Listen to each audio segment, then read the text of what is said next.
refrained from implementing any increases. He contends there are other pressing issues that demand attention, to include insufficient availability of parking spaces and what he perceives as frequent harassment by the police. Red plate is the plate that you're supposed to have on your car to operate as a public transportation. But trust me, is the bait for the police them. As a police, the red plate, yes, the criminal. He not feel like you car straight and you just feel like they stop you because it's a red plate. As part of the agreement to postpone the fare increase, a subcommittee has been assigned the responsibility of compiling a report detailing the issues impacting the sector. This report will then be submitted to the Transport Ministry, initiating efforts to address and alleviate these concerns. Natalia Clark, CVM News. CVM News at noon continues after this break.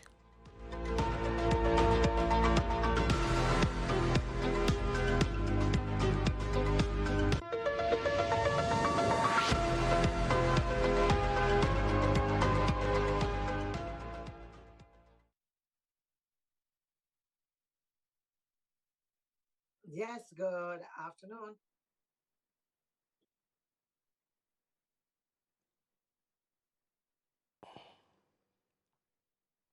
Yes. Dr. Brown-Burke, how are you? Hello. Hearing me clearly? I'm fine, thank you. Nice. Thank you for agreeing to speak with us on such short notice.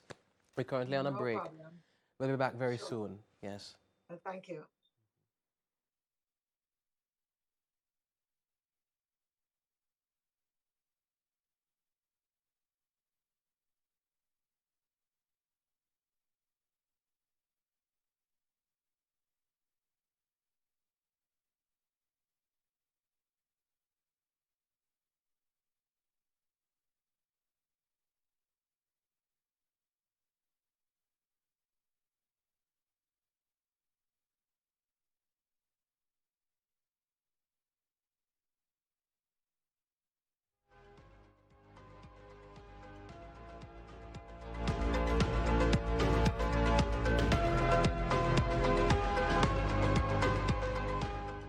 Welcome back. It's time for our discussion segment. There's much happening within the Ministry of Foreign Affairs and Foreign Trade, from chaos within the diaspora to social media accountability.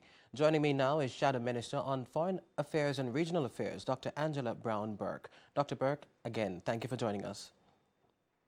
Good afternoon to you and good afternoon to your listeners and viewers. To begin, what are your thoughts on what's happening in the Global Jamaica Diaspora Council now with the split with its membership? I think it's always unfortunate when we get to a point where there is a split. That suggests that there was need, or probably still is need, for the kind of collaboration and dialogue that we had hoped that the Diaspora Council would have been a vehicle for. I believe that more and more individuals in the diaspora are demanding a real engagement. It's not one for show, it is not one for public viewing, but it's one where they actually do have a say in what is happening in the country, and that there is meaningful dialogue around real issues, many of them are extremely concerned about all of what is happening in Jamaica, really. It's not just about them sending money home and the remittances, but it's about really being seen as a partner for development. Now, Dr. Brown-Burke, members from the dissenting faction have formed a second group and have since registered themselves as the Global Jamaica Diaspora Council. They claim that this is due to poor representation, as you explained a while ago, and the Jamaican government overlooking their suggestions. Now, what is your reaction to that rationale? I can understand from their perspective. Certainly from a governmental point of view, we would want to have one united voice. But the only way to have that is, as I said earlier, to have meaningful dialogue with individuals. And can I tell you, it's always difficult, but once there is a group or there are individuals with dissenting voices, I believe it's important for us to quickly engage them to be able to get their perspective and to see how we can avoid this splitting. We are where we are, but I never believe it's too late for dialogue. Now, the ministry has since issued a warning to the second group threatening legal action. Do you believe this was the best response to the issue, especially as there is consensus that there needs to be dialogue? Absolutely not, but I'm not surprised because this kind of action is similar to what we have seen as a hallmark of the Andrew Holness-led government, which is one of what we call government badness. So it is not about listening, but rather it is about that iron fist, and throwing that kind of veil to say that, listen, we are the ones in charge, listen to us, or if not. And I believe that is always the wrong approach. It has to be about, we hear what you're saying, we are very concerned about it. We don't agree that this could have been the only option you could take. And here is an avenue for dialogue. Let us see if there is still a road, a pathway to bringing all of us back together, which is really what we'd like to have. What do you suggest will bring everybody back together in the diaspora, Dr. Burke? An honest discussion about if persons believe that they are not being properly represented, then you have to talk to them about what does that mean? What are you looking for? What are you not getting? What would you like to see in the future? That's on the one side of the equation. And on the other side of the equation is to also look at what was said. And for those individuals who are the representatives, who are the ones who are at the table to say, why would these persons say that? Can you understand where they're coming from? Can we find a pathway to bring everybody together? All right, Dr. Burke, we're going to continue our conversation right after this quick break. You're watching CVM News at noon.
Welcome back. You're watching CVM News at noon. We're with Shadow Minister on Foreign Affairs, Angela Brown-Burke, Dr. Angela Brown-Burke. Thank you for staying with us. Now, we're going to segue ever so slightly and talk about the controversy this morning surrounding State Minister Orlando Terrelong and that since-deleted post.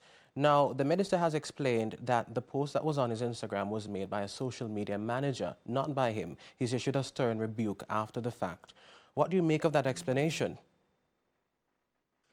Can I say this? When I first heard it, I thought to myself that this was very childish and tribal. I have since seen the response of the minister, but I believe that what he has done does not go far enough. And I believe that he has not understood the gravity of the situation.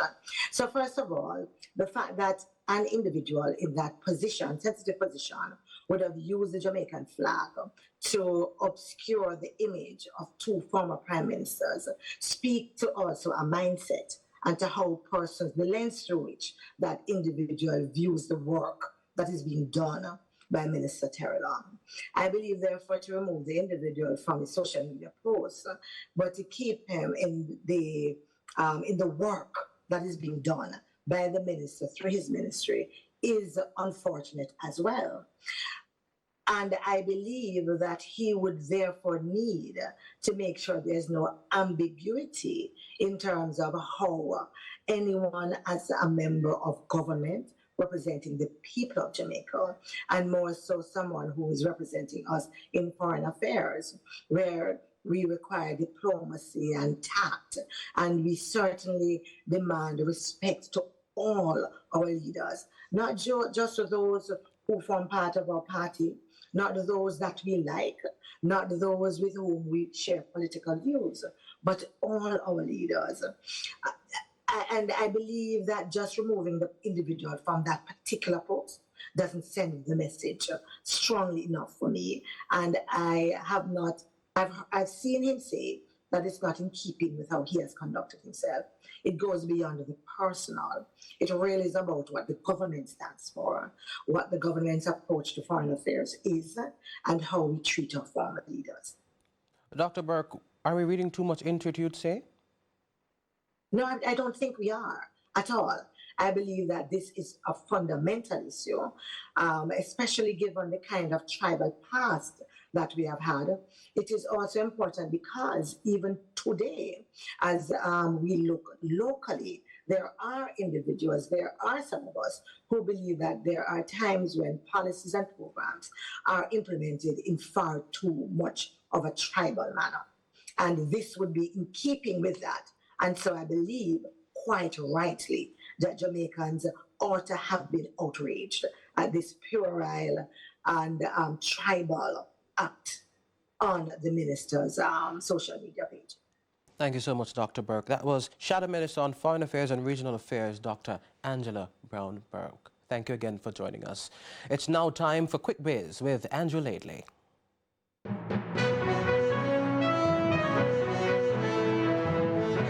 The Jamaica Tourist Board is partnering with the St. Lucia Tourism Authority to boost regional travel. The stakeholders were speaking recently at a corporate mingle in Kingston. This collaboration between the St. Lucia Tourism Authority and Inter-Caribbean Airways is timely as we continue to advocate for partnerships with other regional destinations. We have been championing the whole idea of one Caribbean, ensuring that each and every one of us as Caribbean citizens know not only our country, but know the entire Caribbean region. On Monday, the Statistical Institute of Jamaica Statin reported that point-to-point inflation in March was 5.6%, which is within the Bank of Jamaica's target range. However, the March inflation outturn was not what the central bank expected. In fact, just over 2 weeks ago, the BOJ's Monetary Policy Committee reported that, quote, inflation is projected to remain above the bank's target range over the March 2024 to June 2025 quarters, primarily due to the continuing impact of past and impending increases in PPV fares. The bank's Monetary Policy Committee is now saying it will continue to closely watch the inflation numbers and other incoming data over the ensuing months to assess the extent to which the current level of inflation will be sustained before making a determination on whether to change the bank's monetary policy stance. And that was your Quick Biz. Be sure to tune in to CVM News for the latest business news of the day. I'm Andrew Laidley.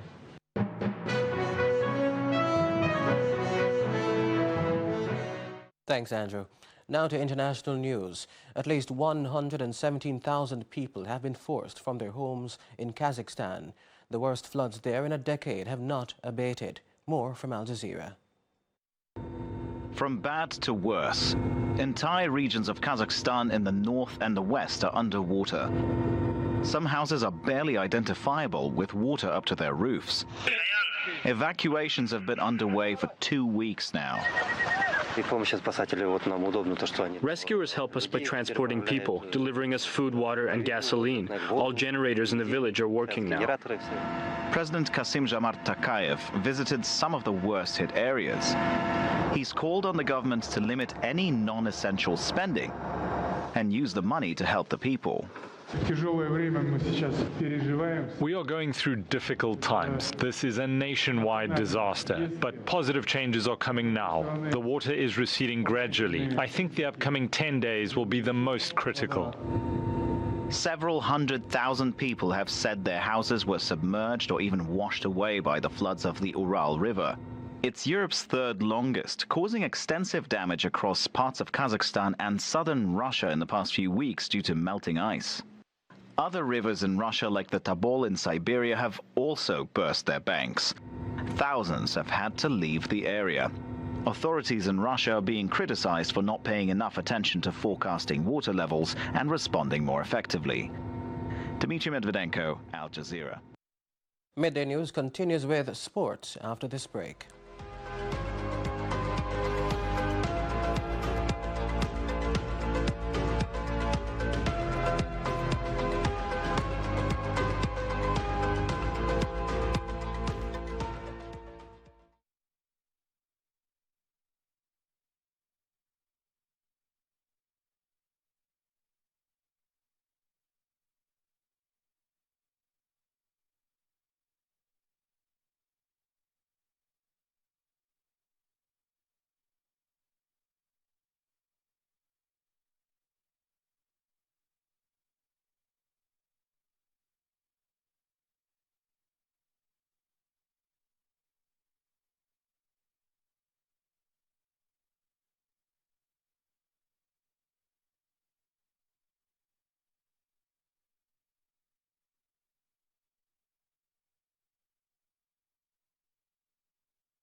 Welcome back. It's time for sports. We start with the lunchtime scores for the 7th and final round of the West Indies Championships. At Sabana Park, Trinidad and Tobago Red Force are 84-3 against Jamaica Scorpions. At the Sir Worrell Memorial Ground, reigning champions Guyana Harpy Eagles have combined campuses and colleges, teetering at 82-6. Still in Trinidad at Queen's Park Oval, Leeward Island Hurricanes are 109-4 against Windward Island Volcanoes. And at Coolidge Cricket Ground, Barbados Pride are 79-3 against West Indies Academy. Meanwhile, it's all systems go ahead of Thursday's start of the ODI series between hosts Pakistan and West Indies women at the National Bank Stadium in Karachi. First ball is set to bowl off at 11:30 p.m. Wednesday night, and West Indies captain Hayley Matthews appreciates the rivalry with the Pakistanis. We've had a good few series against Pakistan over the years, and I think it's one of those teams that really tend to bring out the best in us, and it's a really good rivalry I think that we have going on, so we're really excited and looking forward to playing them here, obviously knowing it's going to be a challenge, especially playing them here in Pakistan, but yeah, as a West Indies team I think we're ready to take on that challenge. Speaking of Matthews, she's been named the leading T20 cricketer of the year 2023 in the yearly edition of the Winsden Almanac published on Tuesday.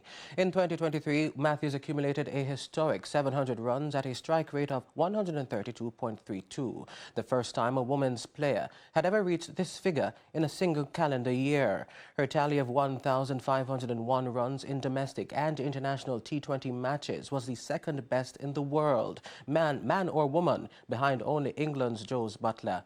Bowling-wise, Matthews was equally impressive. She picked up 19 wickets with an economy rate of 6.84. Matthews, who is currently leading the Windies team on tour in Pakistan, captured the award after being named player of the match in 8 consecutive games, breaking the previous record of 4. Tell us how it feels. Yeah, it's great. I think it's nice to see all the hard work finally paying off. It's been a long 2 or 3 years. So yeah, just really nice that I was able to go out and have a really good time with the bat and ball this year and help the team as much as I could. What went through your mind when you found out that you won the award? Yeah, just super grateful. I think something like this I would have seen so many of my idols while I was growing up winning awards like these, so to be able to win one myself now, yeah, definitely means a lot, and hopefully it means that I'm on the right path to reaching the goals that I want to reach. Any pressures going into 2024 to replicate your performances? I think for me, I just want to think about what I can do now. Obviously what I would have done is in the past, and I just want to try and go out there and perform as well as I can every time I step out in West Indies colours. So really looking forward to 2024 and yeah, seeing what it brings. It was announced a short while ago that Zimbabwe has hired former West Indies fast bowler Courtney Walsh as a coaching consultant for their women's team as they bid to reach their maiden World Cup. The Zimbabweans will go in search of one of the 2 remaining qualification spots at the 10-team Women's T20 World Cup 2024 qualifier, which begins in the United Arab Emirates April 25. 61-year-old Walsh, who is in the record books for his 519 test wickets, will be assisting head coach Walter Sharaguta. He also previously served as head coach of the West Indies women's team, guiding them to the 2022 World Cup semi-finals.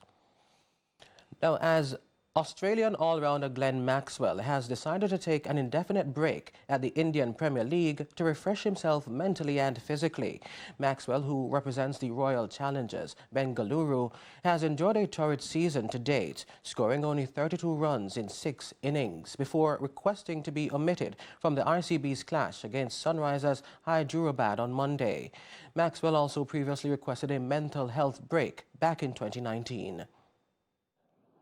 After obviously the first few games haven't probably gone to plan, personally for me, I think it was a pretty easy decision to sort of, I went to FAF and the coaches last game and said I think it's probably time that we tried someone else.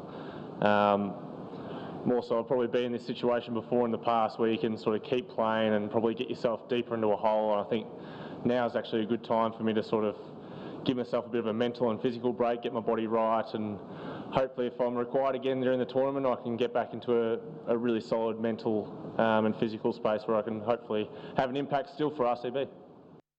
That's how we close things for CVM News at noon. I'm Ramon Gordon. Enjoy the rest of your afternoon.